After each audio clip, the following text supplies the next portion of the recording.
Ya. Bueno, chavales, aquí estamos y voy a hacer el unboxing de el llavero Diablo 3. Mirad, me ha costado 7,90 €. Mirad.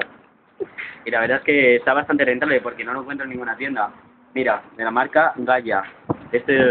Mira el logo que Chen. Mira, vamos a empezar a unboxing con cuidadito. Poquito. Ahí, ala. A ver, vamos a ir con cuidado para que no se nos rompa el llaverito. Y ala, ya está el unboxing. Mirad qué guapada de llavero, Diablo 3. Y lo de suscribir. Ahora, chavales, suscribiros a mi canal que voy a subir más vídeos de unboxing.